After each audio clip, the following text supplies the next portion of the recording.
ప్రస్తుత పోటీ ప్రపంచానికి ధీటుగా విద్యార్థులను తీర్చిదిద్దుతూ అకాడమిక్ ఫలితాల్లో విజయ ఢంకా మోగిస్తున్న విశాఖలోని శ్రీ ఆచార్య జూనియర్ కాలేజ్ ఈ ఏడాది విడుదలైన ఇంటర్మీడియట్ ఫలితాల్లో కూడా అత్యుత్తమ ప్రతిభ కనబరిచి ప్రభంజనాన్ని సృష్టించింది. తాజాగా విడుదలైన ఇంటర్ ఫలితాల్లో ఎంపీసీలో 980 మార్కులతో ఎం శివధనుష్, బైపీసీలో 971 మార్కులతో పి శ్రావణులు కాలేజ్ టాపర్లుగా నిలిచారు. అంతేకాకుండా జూనియర్ ఇంటర్, సీనియర్ ఇంటర్ విద్యార్థుల్లో 30 మంది విద్యార్థులు 90% పైగా మార్కులు సాధించి చరిత్ర సృష్టించారు.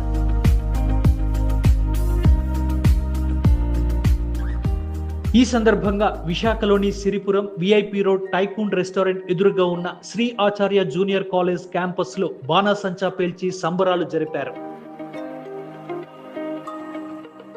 అనంతరం ఉత్తమ ప్రతిభ కనబరిచిన విద్యార్థులను కళాశాల అధ్యాపకులు అభినందిస్తూ వారికి శుభాకాంక్షలు తెలియజేశారు.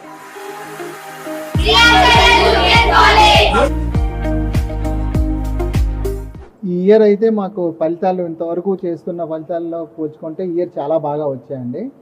Every year step by step increase అవుతూనే వస్తున్నాము as a for intermediate స్టూడెంట్లో.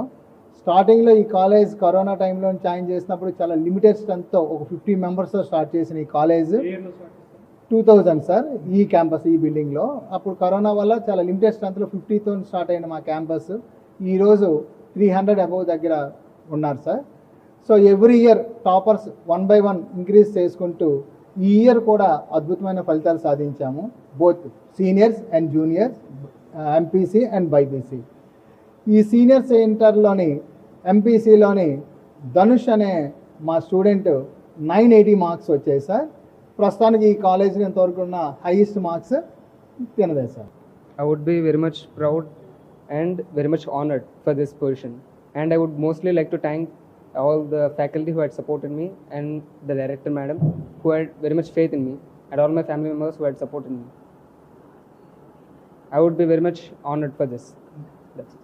What is your goal?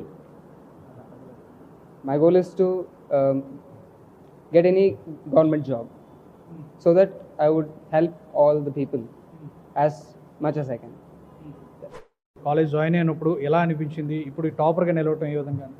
చాలా హ్యాపీగా ఉంది సార్. స్టార్టింగ్ నేను ఇక్కడికి వచ్చినప్పుడు లిమిటెడ్ సీట్స్ ఇక్కడ అని చెప్పారు. జాయిన్ చేయడానికి వచ్చినాడు 29 మెంబర్స్ ఆల్రెడీ ఫిలప్ అయిపోయారు. ఓన్లీ 1 సీట్ ఉంది, అది కూడా రిజర్వ్ అయిపోయిందని మేడం అన్నారు.